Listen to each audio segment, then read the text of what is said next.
बिस्मिल्लाहिर्रहमानिर्रहीम, अस्सलाम वालेकुम। बात करेंगे मौलाना फजलुर रहमान साहब के बेटे की दावत वलीमा के हवाले से, जहां की वीडियो सामने आई हैं और एक वीडियो में नज़र आ रहा है कि आसिफ अली जरदारी साबिक सदर पाकिस्तान पीपल्स पार्टी के को चेयरमैन वो जनाब बात कर रहे हैं सेनेट चेयरमैन सादिक सिजरानी से। इसकी बात करेंगे। फिर दीगर लोग फजलुर रहमान साहब के बेटे की शादी के हवाले से या दावत वलीमा के हवाले से जो वीडियोज़ और तस्वीर आई हैं उस पर क्या कमेंट कर रहे हैं, उसकी भी बात होगी। लेकिन आप ये देखें कि मौलाना फजलुर रहमान साहब ने हाल ही में क्या शिकवा शिकायत की। जिस तरह उन्होंने इलेक्शन कमीशन को बुरा भला कहा, उस इलेक्शन कमीशन को जिसने आप देखिए जो आरोज लगाए हैं, उन्होंने 90%, जी हां मैं मोहतात अंदाजे के मुताबिक कह रहा हूं, 90% तहरीक इंसाफ के लोग जिनको टिकट्स मिलने थे उनके कागजात नामजदगी रिजेक्ट कर दिए हैं और नून लीग और बाकी जमातों के तकरीबन 100% लोगों के एक्सेप्ट कर लिए हैं। अंदाजा लगाएं आप, गुजरात में कोई एक भी किसी के कागजात नामजदगी मंजूर नहीं हुए। आप अंदाजा लगाएं। इसी तरह खैबर पख्तूनख्वा के अहम अजला के किसी एक भी तरीके इंसाफ के रहनुमा के कागजात नामजदगी मंजूर नहीं हुए। मौलाना साहब कहते हैं जी खैबर पख्तूनख्वा में ज्यादा उनका जोर है, वहां भी किसी के नहीं मंजूर हुए। और किस तरह का इलेक्शन कमीशन आपको चाहिए जनाब? अब शिकवा क्या है? शिकवा इलेक्शन कमीशन से नहीं है, असल में शिकवा इलेक्शन करवाने वालों से है। इलेक्शन क्यों करवाए जा रहे हैं? इसीलिए आपने देखा उन्होंने कहा जी सुप्रीम कोर्ट ने बुलाया इलेक्शन कमीशन को, रात गए बुलाया। अच्छा, यही सुप्रीम कोर्ट जब रात को इमरान खान की हुकूमत खत्म करने के लिए खुले तब कोई इतराज नहीं, और सुप्रीम कोर्ट ने बुलाकर क्यों डेट दिलवाई जनाब? हत्ता कि इलेक्शन कमीशन और सदर ने मिलकर तारीख दी थी 8 फरवरी की। उसके बाद इलेक्शन कमीशन तो आपको कहीं कुछ नहीं रहा। इलेक्शन कमीशन तो जो कुछ आप कहते हैं फजलुर रहमान साहब वो कर रहा है। अब कहते हैं मेरे एक भी कारकुन को कुछ हुआ तो जनाब चीफ इलेक्शन कमिश्नर और सुप्रीम कोर्ट के चीफ जस्टिस काजी फाइसा जिम्मेदार होंगे। ये एक थ्रेट है कि इलेक्शन मत करवाओ। फिर कभी कहते हैं जी सर्दियां हैं, अमन अमान की सूरत हाल है। भाई अमन अमान की सूरत हाल होगी, मगर आपके अगर बेटे की शादी हो सकती है और उसमें तमाम लोग आ सकते हैं तो इलेक्शन क्यों नहीं हो सकते? क्या इतना मसला हो गया है? मसला यह हुआ है कि जनाब अब मौलाना फजलुर रहमान साहब को पता है कि उनकी कहानी खत्म है सियासी तौर पर। खैबर पख्तूनख्वा के लोगों ने भी उनको रिजेक्ट कर दिया है, वो अपने हल्के से नहीं जीत रहे। मजहर अब्बास साहब ने इस पर बात की, इरशाद भट्टी साहब ने तो उड़ा कर रख दिया, वो भी मैं आपको बताऊंगा वो क्या कह रहे हैं। इसके साथ आप ये देखें कि मौलाना साहब अब कहते हैं कि जी ये तो अदम एतमाद की तहरीक में मजबूरन गया। अंदाजा लगाएं, अभी उनका ताजा बयान आया, अदम एतमाद की तहरीक, इमरान खान की हुकूमत खत्म करना, ये जनाब हम मजबूरन गए थे। असल में हुआ यह है कि इन्होंने जो 16 महीने की कारकर्दगी दिखाई है ना, उसके बाद लोगों को सारी समझ आ गई है। वो आंखों पर जो पट्टियां थी वो उतर गई हैं, इसीलिए तो अब ये इलेक्शन से भाग रहे हैं। आप देखिए ना क्या हो रहा है, पकड़ धकड़ किस तरह की हो रही है। ऐसी पाकिस्तान की तारीख क्या दुनिया की तारीख में नहीं मिलेगी। 3000 से ज्यादा कागजात नामजदगी जनाब उन्होंने मुस्तरद कर दिए हैं अभी भी। अब हाल ये हो गया है कि अब कोई यानी आम कपड़ों में सादा लिबास में अगवा किए जा रहे हैं लोग, क्योंकि पहले तो पुलिस आ रही थी ना, अब सादा लिबास में लोग आते हैं, लोगों को पकड़ते हैं, उठाते हैं, गाड़ी में डाल रहे हैं। सलमान राजा साहब आए, उनके साथ ये किया गया, उनके साथ जो लोग आ रहे थे चवीज कुनिंदा, ताइद कुनिंदा। फिर आप ये देखें कि अमजद परवेज साहब, अजीब लतीफा है कि वही अमजद परवेज जब नून लीग के वकील बनकर आते हैं उनके कागजात नामजदगी दाखिल करवाने, तो आरओ उनको चाय पिलाता है, टेबल पर बैठाकर जनाब बड़ा वीआईपी प्रोटोकॉल दे रहा है। उसकी वीडियो तस्वीर आ रही है। वही अमजद परवेज जब मुनिस सिलाही का वकील बनकर जा रहा है तो उसको जनाब पकड़ के गाड़ी में फेंक रही है पुलिस। अंदाजा लगाएं, उसको भी जनाब उठा रहे हैं, अगवा कर रहे हैं। और अब ये सिविल कपड़ों में इस तरह से किया जा रहा है, यानी कोई भी आए, 15-20 लोग आए, जिसको मर्जी उठाए, गिरबान से खींच रहे हैं, पकड़ रहे हैं, बुजुर्गों को, औरतों को, कोई लिहाज नहीं है। गुंडा गर्दी बना दिया, बदमाशी इस वक्त रियासत में हो रही है और कुछ नहीं बचा, तबाही कर दी इन्होंने। हाई कोर्ट से ऑर्डर आए, अबूजर सलमान न्याजी ऑर्डर्स लेकर आए कि जनाब ये देखें हमें रोका जा रहा है। हाई कोर्ट में फौरी तौर पर जनाब ऑर्डर्स किए गए, वो लेकर आए कि हाई कोर्ट के ऑर्डर हैं, तो वहां पर आम पुलिस एहल खड़ा है, आम कोई अफसर भी नहीं। अफसर भी हो तो कानून है, लेकिन बहरहाल उसने कहा जूते की नोक पे हाई कोर्ट सुप्रीम कोर्ट क्या है, कुछ भी नहीं, चलो निकलो यहां से। वो गेट के अंदर नहीं जाने दे रहा ऑफिस के। ये तो हाल हो गया है। कौन से इलेक्शन? ये जिस तरह इमरान मीर साहब ने कहा जबर एक्शन हो रहा है, और बकौल हामिद मीर साहब के कि ये फ्रॉड हो रहा है, फ्रॉड, लेकिन एक्सपोज तो हो रहे हैं ना सब। अच्छा, अब फ्रॉड की बात की जा रही है तो मैं बताऊं कि फजलुर रहमान साहब जाहिर है कि दीनी तौर पर मजहबी रहनुमा समझ जाते हैं, वो दर्स देते हैं सादगी का, दीन पर अमल दरामद का। उनके बेटे की दावत वलीमा में आपको कहीं किसी किस्म की कोई सादगी कुछ नजर नहीं आएगा, और सारे मिले हुए हैं, सारे जनाब लोग आप देखें इकट्ठे हुए में, और उसमें आपको सादिक सिंजानी साहब भी नजर आएंगे, आसिफ अली जरदारी भी नजर आएंगे, लेकिन हैरानकुन तौर पर मियां नवाज शरीफ नहीं है, बाकी सब है। क्या निगरान, क्या कुछ, जिस तरह शर्जील इनाम मेमन की बेटी की शादी पर आपने देखा यही नून लीग पीपल्स पार्टी एक दूसरे के खिलाफ बात करते हैं, वह सब इकट्ठे हैं। वहां पर जनाब बशीर मेमन भी हैं, वहां पर अयाज सादिक भी हैं, ख्वाजा साद रफीक भी हैं, सारी लीडरशिप वहां पर पहुंची हुई है और बड़ा जनाब प्रोटोकॉल दिया जा रहा है। मलिक अहमद खान सब मिले हुए हैं। आगे भी इनका यही है, शहबाज शरीफ साहब ने प्लान बता दिया ना कि अनस तरीके इंसाफ सारे मिलकर जनाब हम सब 5 साल के लिए इकट्ठे होंगे, बल्कि ताहियात ये इस मुल्क के आइन में लिख दिया जाए कि अब यही जमाते हैं, ये सिर्फ यही हमेशा हमेशा के लिए इसमें हुकूमत करेगी, इनकी औलादें करेंगी। ये इनका प्लान है। अब फजलुर रहमान साहब ने जनाब बुलाया तक नहीं नवाज शरीफ साहब को, ये खबर है। एहतशाम अल-बासी रिपोर्टर हैं, उन्होंने खबर दी है कि जी खबर यह है कि मौलाना फजलुर रहमान ने अपने बेटे की शादी में मियां नवाज शरीफ को दावत ही नहीं दी। अब चूंकि इनसे सीट एडजस्टमेंट उस तरह पंजाब में वो लेना चाहते थे, वो नहीं हुई, तो शायद इस वजह से।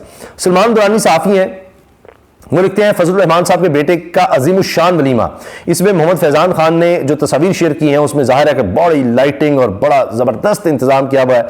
तो जनाब ये कहा गया मौलाना फजलुर रहमान ने अपने बेटे की दावत वलीमा पर लाखों रुपए सिर्फ डेकोरेशन पर खर्च किए हैं, ये वो सुन्नत अमल तो नहीं है जिसका हमें दर्स देते हैं।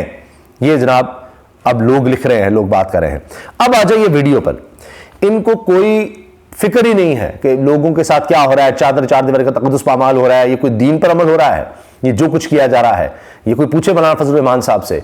लोग अब पूछ रहे हैं, मेरी खुद बात हुई है खैबर पख्तूनख्वा के लोगों से, और वो बता रहे हैं कि लोग इस पर शदीद गम में और गुस्से में हैं कि मौलाना फजलुर रहमान साहब तो दीन की बात करते थे, ये औरतों के साथ जो सलूक हो रहा है, पूरे पाकिस्तान के लोग ये देख रहे हैं, बाहर बैठे लोग देख रहे हैं जो खवातीन के साथ हो रहा है, जिस तरह अभी मुनीस इलाही की वालिदा से जिस तरह किया गया, उनकी चादर जिस तरह और वो उससे जो कागजात छीने गए वो देखा गया है, दीगर खवातीन को जिस तरह हिरासा किया गया, उनकी इज्जत पर हाथ डालने की कोशिश की गई, वो वीडियो सामने आई है, वो बेचारी रो रो कर बता रही हैं ये सब कुछ जो हुआ। तो अब लोग मौलाना साहब को इसका जिम्मेदार ठहरा रहे हैं कि आप तो इस पर आवाज नहीं उठाते।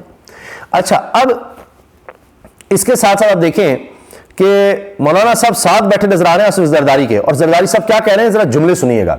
ये वीडियो भी मैं आपको दिखा देता हूं, ये देखें, ये वीडियो है और इसमें वो सादिक सिंजरानी साहब जो चेयरमैन सेनेट हैं, चेयरमैन सेनेट को ये मैंने ये वीडियो ट्वीट भी की है। अच्छा, तो चेयरमैन सेनेट से गिला शिकवा कर रहे हैं कि अब तो फैज चला गया, यानी जनरल फैज हमीद अब चला गया है, अब तू क्या करेगा। तो कहते हैं जी आप तो है ना, आगे देखें सादिक सिंजरानी उनको कह रहे हैं आप तो हैं, आपके साथ मैं फिर दोस्ती। तो कहते हैं अच्छा तब तो तूने मुझे ऐसे अंगूठे के निशान से 3 दफा कहा, ऐसे ऐसे ऐसे। फिर कहते हैं कि इनकी सदा बादशाही नहीं होती, हमारी होती है। अस्तगफिरुल्लाह, यानी वो कह रहे हैं कि ये जो फौजी हैं, ये जर्नैल हैं, इनकी बादशाही हमेशा नहीं रहनी, लेकिन हमारी रहनी है, चाहे हम कमजोर हो जाए लेकिन हमारी बादशाही रहनी है हमेशा। अब फजलुर रहमान साहब इसको एंजॉय कर रहे हैं कि हाँ हम बादशाह हैं, हमारी बादशाही रहनी है। देखिए वैसे तो सदा बादशाही अल्लाह की है और किसी की नहीं, लेकिन वो कह रहे हैं जी बादशाही भी हमारी रहनी है। और यही बात कि जी तुम तो 3 साल के लिए हो, ये याद है ना जरदारी साहब ने जो कहा था, और फिर हमने यहाँ रहना है। फिर ये बात भी ईंट से ईंट बजाने की उन्होंने की थी, उसके बाद चले गए थे।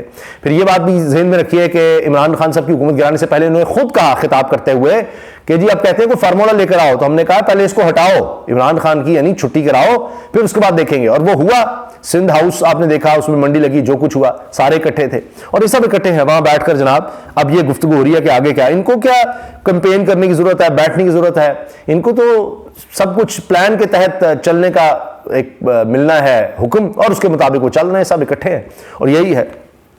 अब ये जुमले सुनिए, इन्होंने कहा जी अब फैज चला गया, अब क्या करेगा तू। आसिफ जरदारी का सादिक सिंजरानी से सवाल, आप तो है ना, सादिक सिंजरानी का जवाब।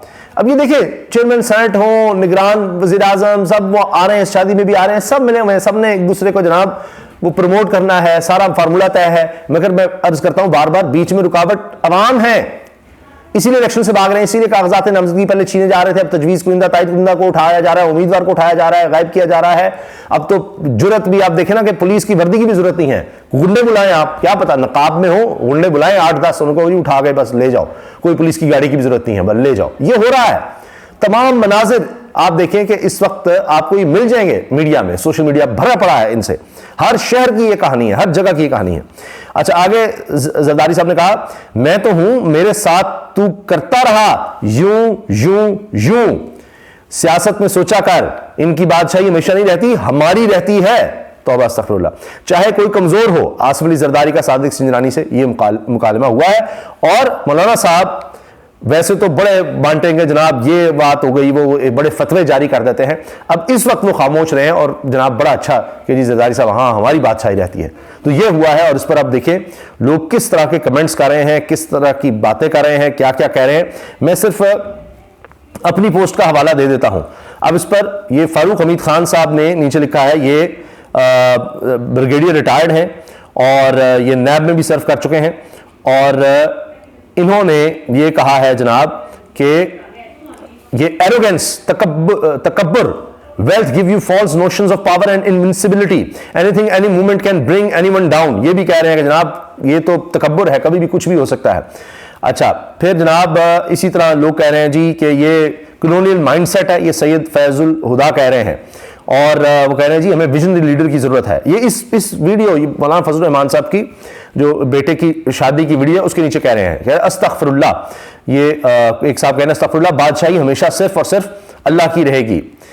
फिर कोई कह रहा है कि जी ये तो इसराइली प्रोडक्ट्स टेबल पर रखी हैं, गौर करें। एक और गाली दी हुई है किसी खातून ने, बहरहाल मैं उसको नहीं कहूँगा। ये इन सबको पैगाम है जो अभी भी ताकत में है। एक खान है जो सबको इज्जत देता है मगर वो भी इज्जत को तरजीह नहीं दे रहे, इस तरह की बातें। फिर मौलाना साहब पर तनकीद है और फिर जनाब ये कि जी ये सारी बातें, यानी इसमें आप देखें नीचे तनकीद ही तनकीद आपको मिलेगी। इसी तरह जो मैंने आपसे अर्ज की बात इसकी कि किस तरह के वो शादी पर इंतजाम किए गए हैं और इस पर भी लोग तनकीद कर रहे हैं। और फिर जनाब देखें कि किस तरह से ये सारा कुछ हो रहा है और धूम मचाई हुई है जी। कोई कह रहा है जी हलवा था, देख रहे हैं हम, और इस पर भी लोग तनकीद कर रहे हैं, बात कर रहे हैं कि जी सारे इकट्ठे हुए हुए हैं। और जो मैंने आपसे बातें अर्ज की तो बहुत से लोग तो ये अल्फाज इस्तेमाल करें जो मैं दोहरा भी नहीं सकता। मौलाना ने बिल खुद थोड़ी देना है, किसी ना किसी के खाते में एडजस्ट करवाना है, एजाज जावेद कह रहे हैं, लेकिन इसके बावजूद सादगी की मिसाल कायम करनी चाहिए, ये कह रहे हैं जी वो। अच्छा, और फिर जनाब अपने मफाद के लिए खातिर कुएं में भी गिर सकता है। एक चीज़ मैं अर्ज कर दूं जो मैंने आपसे कही ना कि ये जो उन्होंने कहा ना अदम एतमाद के तो मैं हक में नहीं था और मजबूरन किया, वरना लोग कहते हैं तुम इमरान खान को बचा रहे हो, तो अपना बेटा वजीर भी बनवाया, अपना समधी खैबर पख्तूनख्वा में गवर्नर भी लगवाया और आप देखें कि सारी मौजें भी ली और उसके बाद अब इस तरह की बात कर रहे हैं। अच्छा, इसके साथ जनाब आप ये देखें जो मैंने आपसे इसकी प्रेस कॉन्फ्रेंस जो की थी सुप्रीम कोर्ट इलेक्शन में, उसका जिक्र कर गया। इरशाद भट्टी साहब ने कहा कि मौलाना साहब कहते हैं जी वो इमरान खान के साथ कोई इस तरह का सलूक किया जा रहा है, तो इस पर इरशाद भट्टी ने कहा कि फिर मौलाना साहब को भी 9 मई में सारा कुछ करके अंदर करें, इनकी पार्टी के भी 3 हिस्से करें, इनके ऊपर भी 200 मुकदमे बनाएं, इनको भी इस्लामाबाद से उसी तरह घसीटते हुए गिरफ्तार करें, इन पर तोशाखाना साइफ और इस तरह के सजाए मौत के पर्चे इनके ऊपर करें और फिर जेल में डालें। फिर ये कुछ 14 किलो का डंबल साइकिल तो मांगेंगे नहीं, लेकिन जो मांगे उनको दें। और फिर मुशर्रफ के साथ भी ये रहे, हर किसी को साथ मिलाते हैं। अहमद वली ने यहां तक कहा कि इमरान खान भी इनको वजारतें देता है, ये उसका भी साथ देते। तो बात यह है कि इनकी सियासत का जनाजा निकल चुका है, ये इरशाद भट्टी साहब ने कहा है। और मजहर अब्बास साहब ने कहा है कि भाई मौलाना साहब का मसला ये है कि वो अब इलेक्शन जीत ही नहीं सकते और वो मुसलसल हार रहे हैं। इन्होंने कहा मजहर अब्बास ने मौलाना अपना हल्का नहीं जीत सकते, वो 2013 से मुसलसल हार रहे हैं। मौलाना का सियासी हरीफ इमरान खान मुसलसल इन्हें हरा रहा है, वो अपने महफूज तरीन हल्कों से भी नहीं जीत सकते, इसलिए इस किस्म की गुफ्तगू कर रहे हैं और वहां से जनाब कागजात नामजदगी भी रिजेक्ट करवा रहे हैं उनके। लेकिन आगे अब मेरी एक अहम शख्सियत से बात हुई, अभी वीडियो बनाने से पहले मैंने मैसेज किया उनका तज्जिया लेने के लिए कि ये सारी सूरत क्या है। उन्होंने कहा जी आगे चलकर अभी बहुत कुछ बाकी है और उन्होंने कहा जी इलेक्शन ट्रिब्यूनल्स में बेशतर मंजूर होंगे। ज़ाहिर है हर अदालत तो नहीं मैनेज हो सकेगी, फिर इलेक्शन कमीशन कहेगा जी हमें काम नहीं करने दिया जा रहा। तो ये जनाब इस वक्त सूरत हाल है। आप अपनी राय का इजहार ज़रूर कीजिएगा। अल्लाह हाफिज़।